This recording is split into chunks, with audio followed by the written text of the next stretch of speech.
Hello and good morning, guys. So today I'm going to answer some of the questions that I got over the past weekend from the videos, the new series on how to start a junk removal service. So first question I wanted to really attack was AJ's Junk Removal up in Florida had asked me a great question about licensing and permits for junk removal, and that's a great question. Now let me just tell you a little about AJ's junk removal service. AJ has his name's actually James, and he has a junk removal service in Florida. So you want to look him up. I'll link it below his YouTube page, but he also does videos sort of like mine, guys. So he had asked a great question, and he wanted me to explain how the licensing permits work here in Dallas, Texas.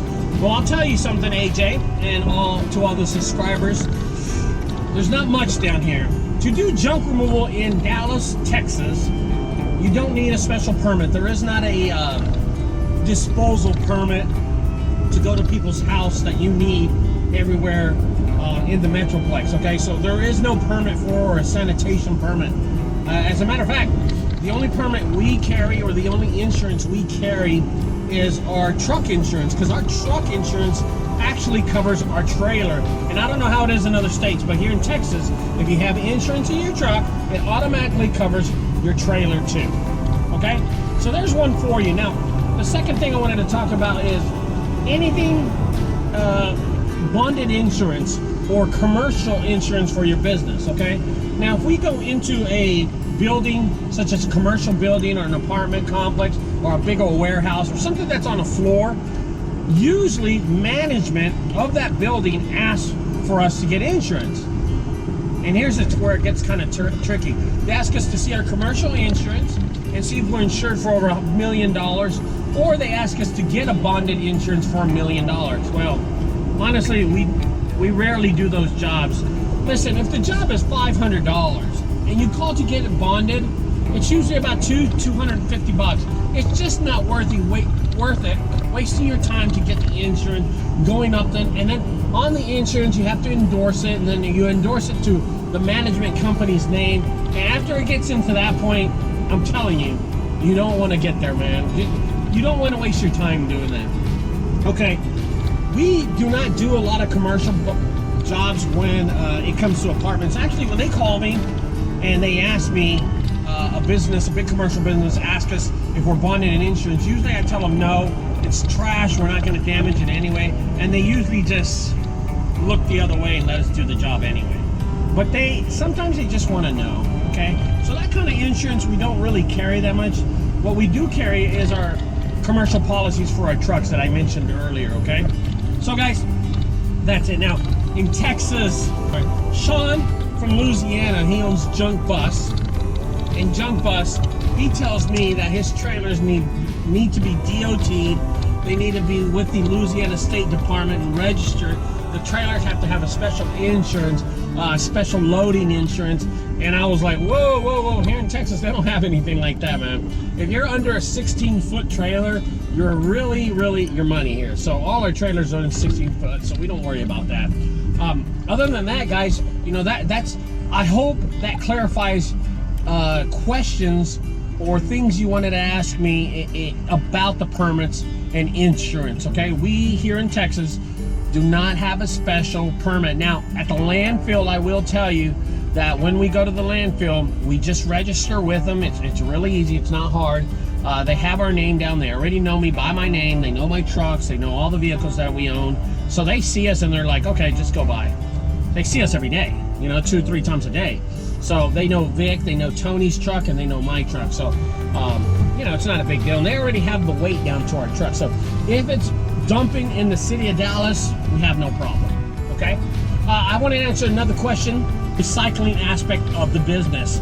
I had a great question by Ben Chavis. He's up in California, and he had asked me, he just started his junk removal service, and he kind of wanted to talk to me about recycling.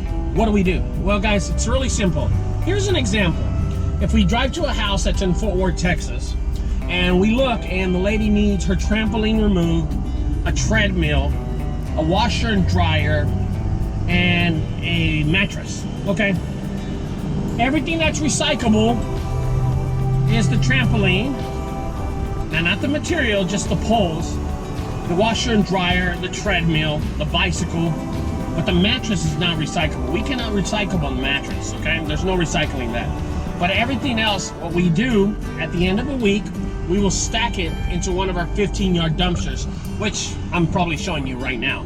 So our 15-yard dumpster sits on our property, and right now it's filled up with filing cabinets, a rim, a tire rim, bicycles, chairs. Everything is metal, and there's even some car parts way inside the dumpster.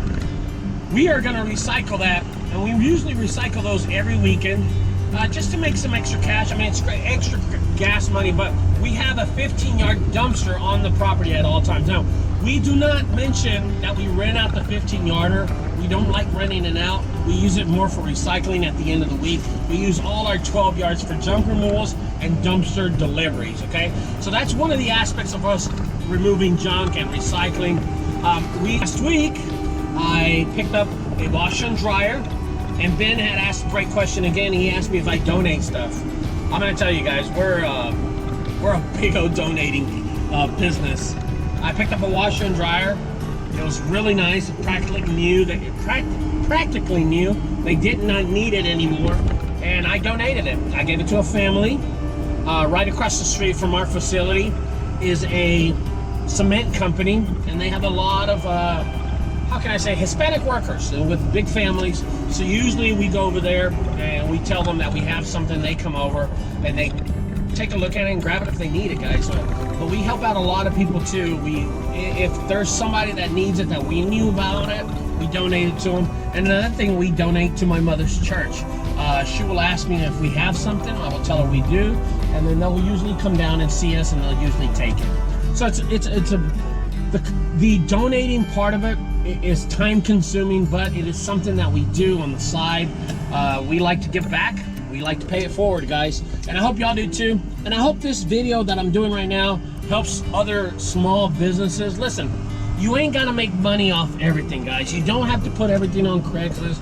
And I ain't gonna lie to you, when I first started out, everything that looked decent I would put on Craigslist, and some of it would sell and some of it wouldn't. It was the time and the effort that I did to do it that was time consuming. You know, I'd rather be doing these videos than make an extra $50 and spending time to post and put the pictures online about the washer and dryer and do all that stuff. It's just, that's not something I'm looking forward to. Okay, so guys, I hope this answers some of the questions. And don't forget, on the right side, guys, be sure to subscribe, and on the left side, check out my other videos, okay?